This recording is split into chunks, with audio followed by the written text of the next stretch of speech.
You have just announced a drawdown. Control of the country. And we were going to use that time to make sure that we were training Afghan security forces so that Afghans would have the capacity to secure their own country. We've made enormous progress during that time.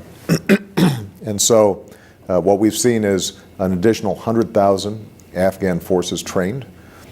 We've seen areas like Kandahar and Helmand wrested away from the Taliban. So removed 10,000 troops by the end of this year, an additional 23,000 by the end of next summer. We'll get back down to the levels that we were before the surge, and then we'll continue to transition as Afghan forces stand up with the goal of completing this transition by 2014.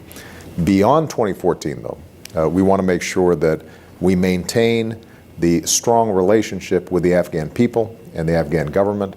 We won't have the same military presence, but what we hope on economic and development agendas that we're going to continue to work with Afghans as we have. What kind of impact do you think it'll have on the NATO allies? For example, how would you ensure that the NATO allies themselves don't rush for the exits and in a sense get out of the country before we do? Well, we actually, before making the decision, I've subsequently discussed this with the Secretary General of NATO, as well as some of the key contributing countries, and they all recognize that what we did was put in a surge. We are now going to be removing that surge, but our baseline levels of 68,000 troops will remain even by the end. Main work, main decision in the hand of the elected political leadership's hand, not my hand, not my hand. So, not much change. Of course, mentally, now, what I call relinquish all the sort of political sort of responsibility. So I feel more free, and I can devote my energy, my time, mainly to my commitment. That is number one commitment. I'm as a human being. On that level, I consider it is important. Next year, and we will be able to pace the transition in a way that makes sure that Afghan security forces are able to handle the security needs of their country. So right now, you made your decision based on the situation on the ground. How did you go through that whole thought process? Well, you know, it's a combination of discussions with General Petraeus and the commanders on the ground. It's also taking into consideration consultation with the Afghan government. One of the key issues here is making sure that we strike the right balance, letting the Afghan people know that we want a sovereign Afghanistan that is secure, and we recognize that the more Afghan responsibility exists, the better off everybody's going to be. But also making sure that we don't rush it so quickly that Afghans find themselves overrun once again. And I think that the numbers that we arrived at strike the right balance. It's consistent with a phased transition process, which allows us to still partner with Afghans. But keep in mind that already there are Afghans out there every day who are fighting the fight, Afghans who are dying on behalf of their country and their freedom and their dignity. And what we want to make sure of is that we continue to be a good partner with that process, but we want to also send a signal to the Afghan people, this is your country ultimately, and you're going to have responsibilities. You mentioned the Afghan government, and President Karzai has been quite critical of the United States and NATO. Are you frustrated by such statements, and what kind of ally has he been? Well, overall, President Karzai, I think, has the same strategic interest that we have, which is a sovereign and secure Afghan government that is able to determine its own destiny and sees the international community in taking more and more responsibility. As you know, reconciliation is a word that is used in Afghanistan. How do you define reconciliation, and what is the U.S. role in that process? And does it support negotiations with at least some elements of the Taliban? What we've said consistently is that there has to be a political settlement to bring about genuine peace in the region. But the terms of that political settlement are important. and we've been very clear in our criteria. We will encourage the Afghans, and we ourselves will talk to anybody, but they are going to have to break ties with al-Qaeda. They're going to have to pledge to abide by the Afghan constitution, and they'll have to cease violence as a means of bringing about political power.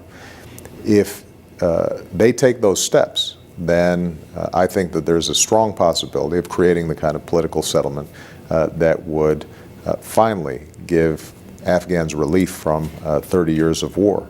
But it's important that our military efforts continue to support these political efforts, and that means that the Taliban and others understand that they're not simply going to be able to outlast us, that we're going to be in a position to continue to put pressure on them to make sure that they come to the negotiating table with a spirit of observing Afghan constitutional law. Inevitably, when one talks about Afghanistan, one talks about Pakistan. And now that we're beginning the withdrawal from Afghanistan, has the focus now shifted on Pakistan? Well, I think the focus shifted to Pakistan, or at least my view 2 years ago was that you had to look at Afghanistan and Pakistan as part of a similar problem. That border region in which extremist elements had taken control and were providing al-Qaeda safe haven from which to launch attacks into Afghanistan, into Pakistan, and around the world. And so we've sought to strengthen cooperation with Pakistan. Obviously, that has created tensions as well, but overall, Pakistan has cooperated with us in our intelligence collection efforts, in striking at high-value targets within Pakistan. We think that no country has suffered more from terrorist attacks than Pakistan. And so this is entirely in their self-interest. And we think that Pakistan has a legitimate role to play as part of the reconciliation process. I know President Karzai in his travels to Islamabad agreed that Pakistan and Afghanistan, along with the United States, should create a core group that can try to discuss how we proceed in this process. But Pakistan has not only a responsibility, but also, I think, a deep interest in dealing with the terrorist elements that are still in their territory. But it's quite clear that the relationship between the United States and Pakistan has cooled. How do you plan to repair that deteriorating relationship between Islamabad and Washington? Well, I think what's happened is that the relationship has become more honest over time, and that raises some differences that are real. And obviously, the operation to take out Osama bin Laden created additional tensions. But I had always been very clear to Pakistan that if we ever found him and had a shot, that we would take it. We think that if Pakistan recognizes the threat to its sovereignty that comes out of the extremists in its midst, that there's no reason why we can't work cooperatively to make sure that both U.S. security interests, Pakistani security interests, and Afghan security interests converge. Do you think that Pakistan has to play a greater role in against terrorism? Well, I think that Pakistan has always seen terrorism as either a problem for somebody else or have seen elements of the Taliban as a hedge in terms of their influence within Afghanistan. And what we've suggested to Pakistan is that not only does terrorism threaten Pakistan more than just about any other country, and not only does it strain its relations with its neighbors and with friends like the United States, but that if it is having a direct relationship with the Afghan government that is constructive, that there's no reason for them to see the Taliban as a hedge against Afghanistan. Instead, they should see the Afghan government as a partner that they can work with. Coming back to Afghanistan, do you think that the European allies should do more? Because that has been, as you know, some leitmotif of Secretary Gates, and especially in the last couple of weeks, very critical of what the Europeans and the NATO has been doing. Can they do, or should they do more? I think the sacrifices that that our European allies have made in Afghanistan have been extraordinary. I mean, if you look at the number of British troops who've suffered extraordinary casualties, if you look at the French, the Italians, the Dutch, all of whom have lost significant numbers of lives. If you look at many of the Central and Eastern European states who have substantial numbers, in some ways they're punching above their weight compared to their overall military strength. We've been very impressed with what they've been able to do. Now, what I think is true is that there are larger questions. Sort of too much suppression, particularly the last 50 years. So then I really respect or admire democracy, freedom. You have dealt with 4 generations of Chinese leaders, from Mao Zedong Yes. to Hu Jintao, and we know soon that Mr. Xi Jinping will take over as the 5th generation leader. What are your observations of Mr. Xi, and what is your hope for him? I don't know much Xi Jinping. Of course, his father I know quite well. Xi Zhongxun. Xi Zhongxun, Yeah. 秘书长, Xi Zhongxun, very nice, very jovial. That I remember. But his son, I never met, I don't know. Some people say he's thinking naturally, sort of as a younger person, so he's thinking, some say more sort of open-minded, but I don't know. A lot of Chinese people feel the Chinese government have put tremendous resources into developing Tibet, and they cannot understand why there is such widespread discontent among Tibetans, both inside and outside China. Do you think Tibetan people are ungrateful? Now, we are human beings. Even Chinese people themselves, it is not sufficient just to give food, shelter. We are human beings. We love some other values. Indian Prime Minister, when he visited Washington, he mentioned the economy field, India behind than people talk of China. But India, some other fundamental values, that is democracy, freedom, rule of law, transparency, and freedom of speech, very rich Buddhist tradition, Buddhist philosophy. So the local authority is putting restriction in these sort of subject about Tibetan religion, Tibetan culture. And that had tremendous hurt. So food, shelter, food is secondary. Main thing is our culture, our own 1,000-year-old spirit. When you see someone touching that field, naturally, I think Chinese Han brothers, sisters. I was going to mention that, as you mentioned, the Chinese economy is the 2nd largest now in the world. Yes. As a spiritual leader, what is your diagnosis of the spiritual state of the Chinese people today? According to some information, number of Chinese, including many party members,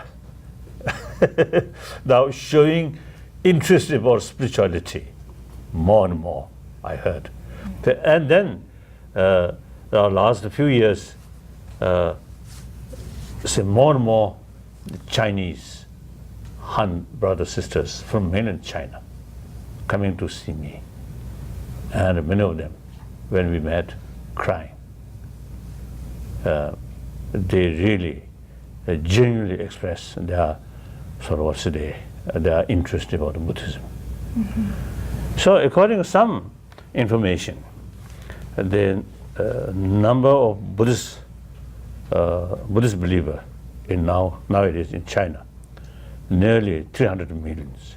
Some say that, like that. So in any way, after all, this is China, historically Buddhist country. When I was in China, 1954, 55, a lot of temples, a lot of monasteries.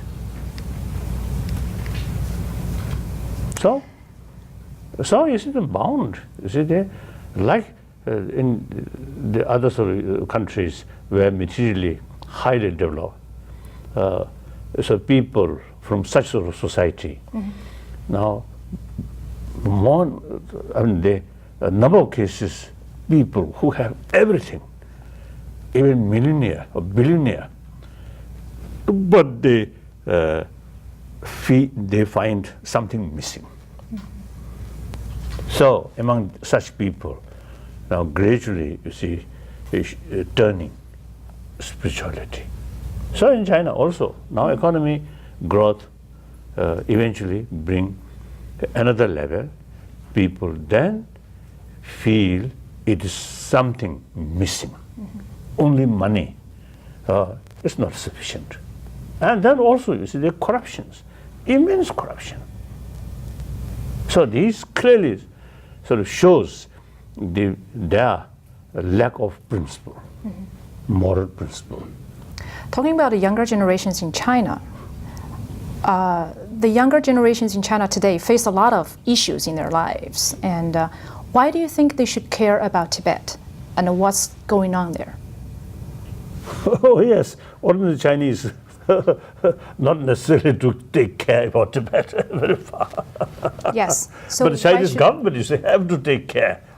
So what is your message for them, for these younger generations of Chinese, about Tibet, about the future of Tibet, and about the future relationship between China and Tibet? I think firstly, those Chinese who feel some interest about Buddhism, then Tibetan Buddhism and Buddhist culture, there's great potential to serve millions of young Chinese brothers sisters. It is clear. Then those young Chinese who remain in big cities, very dense populated, and too much pollution, and then such sort of young couples or young people go to Tibet and get sort of fresh air and some sort of really blue sky. That also, you see, may help to get some kind of tranquility in their mind. But would that mean more Han people will go into Tibet, which a lot of Tibetans are critical of? I mean, it's a tourist. But settling there is their own sort of health problem also there. And particularly giving birth in a high altitude, sometimes harmful. Okay. Tibetan native people, through generations, they are different matter. So, Han brothers, sisters permanently remain in Tibet. They themselves also find the difficulties.